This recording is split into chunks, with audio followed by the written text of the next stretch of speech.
اعوذ باللہ من الشیطان الرجیم بسم اللہ الرحمن الرحیم سورۃ الکہف بسم اللہ الرحمن الرحیم الحمد للہ الذی انزل علی عبدہ الکتاب ولم یجعل لہ عوجا۔ یہ پوائنٹ میں نوٹ کرا چکا ہوں کہ آخری آیت کیا تھی؟ قل الحمد للہ، کہو قل حمد اللہ کے لیے ہے۔ یہ آخری آیت تھی سورہ بنی اسرائیل کی، اور سورہ کہف کی آیت شروع ہو رہی ہے الحمد للہ الذی، گویا کہ اس حکم کی تعمیل جو ہے اس سے آغاز ہو رہا ہے اس سورہ مبارکہ کا۔ اس کو میں نے کہا تھا یہ انٹر لاکڈ ہیں دونوں صورتیں جو ہیں، جیسے آتا ہے تورات میں کہ حضرت یعقوب اپنے بھائی عیسو کی ایڑیاں پکڑے ہوئے تولد ہوئے، یہ جڑواں پیدا ہوئے تھے، دو بھائی عیسو اور یعقوب۔ عیسو بڑے تھے، یعنی بڑے اس معنی میں جو بھی ہوتے ہیں جڑواں، ان میں جو پہلے جس کی ولادت ہو جائے وہ بڑا ہوتا ہے، چاہے 2 منٹ کا فرق ہو 5 منٹ کا فرق ہو۔ تو اس کی ولادت کے بعد پھر حضرت یعقوب پر عقب کہتے پیچھے کو، پیچھے آنے والا یعقوب اس لیے ان کا نام پڑ گیا ہے کہ یہ پچھلا ہے۔ جو پہلا تھا وہ عیسو تھا، عیسو کے بارے میں کچھ معلوم نہیں، ان کی اولاد وغیرہ کدھر گئی، بہرحال وہ ایک علیحدہ بحث ہے۔ تو اسی طریقے سے یہ سورہ کہف جو ہے گویا کہ سورہ بنی اسرائیل کی ایڑیاں پکڑے ہوئے قرآن مجید میں وارد ہو رہی ہے۔ اس میں آپ دیکھیے الحمدللہ الذی انزل علی عبدہ، وہی اللہ تعالیٰ نے اللہ کے اپنے رسول کی جو نسبت ہے اس کو عبد کے نمایاں کیا ہے۔ کتاب نازل کی ولم یجعل لہ عوجا، اور اس میں کوئی کجی نہیں رکھی، قیما، سیدھی، ٹھیک ٹھیک، روشن، مبین، لینذر بأسا شدیدا۔ اب یہ ہے لفظ جو بہت زیادہ غور کرنے کے قابل ہے۔ اس کتاب کے حضور پر نزول کے مقاصد میں سے ایک یہ بھی ہے خبردار کر دیں ایک بہت بڑی آفت سے۔ ویسے باسن جب واحد آتا ہے تو عام طور پر اس کے معنی جنگ ہوتے ہیں، جب جمع میں آتا ہے تو سختی، مصیبت، بھوک، فاقہ، یہ سارے بأسا۔ آیت البر میں بھی ہم نے پڑھا والصابرین فی البأساء والضراء وحین البأس۔ بأسا جب جمع میں آیا ہے تو فقر و فاقہ، تکلیف، مصیبت، اور حین الباس جنگ کے وقت۔ تو ان دونوں کو ذہن میں رکھیے،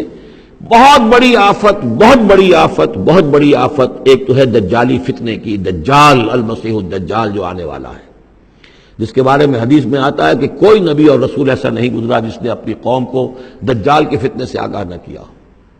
اور پوری انسانی تاریخ میں دجال کے فتنے سے بڑا کوئی فتنہ نہیں ہوگا، اور وہ ہر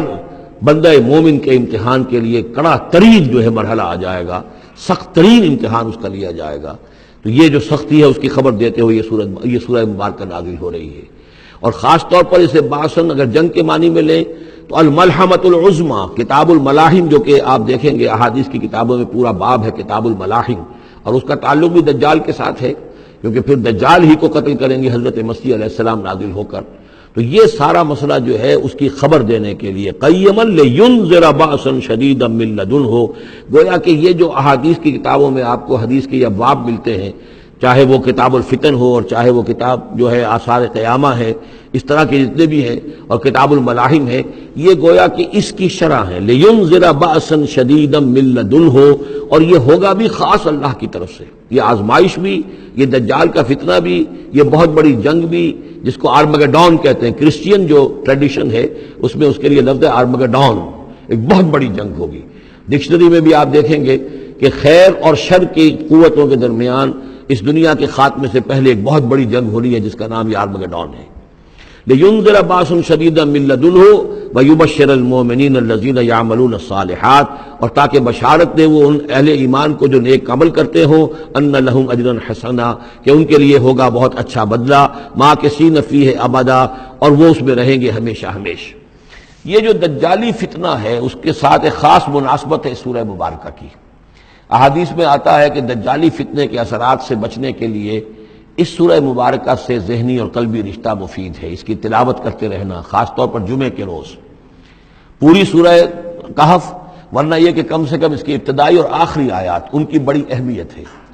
دجالی فتنہ اصل میں کیا ہے سمجھ لیجئے کہ ایک تو ہے دجالی فتنہ بالعموم، دجل کہتے ہیں فریب کو، جیسے کہ کوئی نبی نہیں ہے، وہ اس نے فریبی لبادہ اوڑھ لیا، نبوت کا دعویٰ کر رہا ہے، وہ دجال ہے۔ تو اس طرح کے تو حضور نے فرمایا ہے کہ 30 دجال پیدا ہوں گے،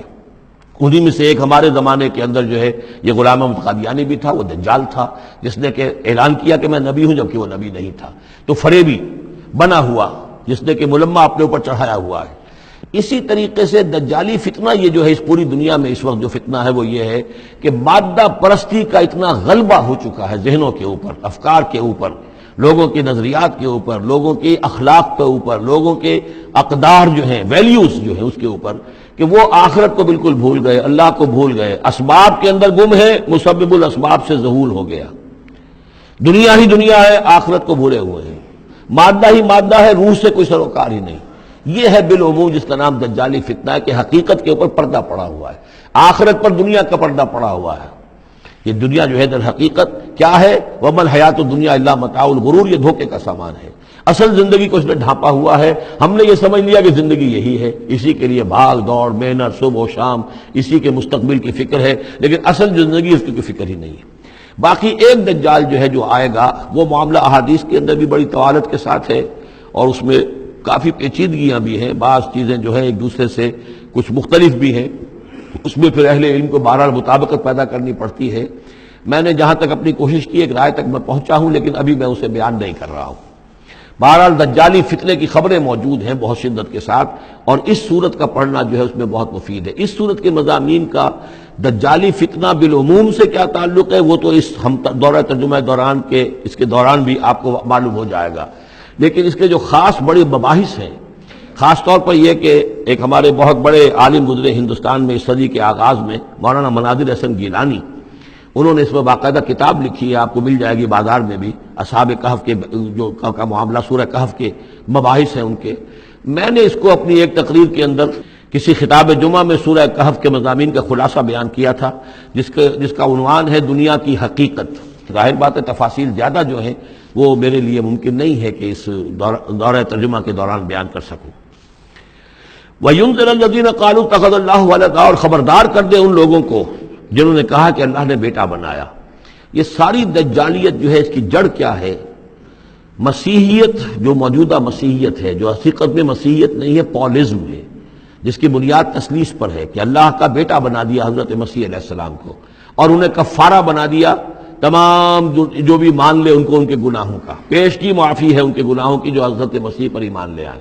اور نمبر 3 شریعت ساقط کر دی، اور نمبر 4 سارا اختیار جو ہے وہ پوپ کے ہاتھ میں دے دیا گیا کہ تم جو چاہو جس چیز کو چاہو حلال کرو، جس چیز کو چاہو حرام کر دو۔ ان چیزوں نے مل کر نفس مذہب کو اس قدر قابل نفرت شے بنا دیا کہ یورپ کے عوام کے اندر مذہب کے خلاف شدید نفرت پیدا ہو گئی۔ چنانچہ اس کے بعد جب مسلمانوں کے زیر اثر وہاں پر علم پھیلا ہے، ہسپانیہ کی یونیورسٹیوں سے علوم اور فنون جو ہیں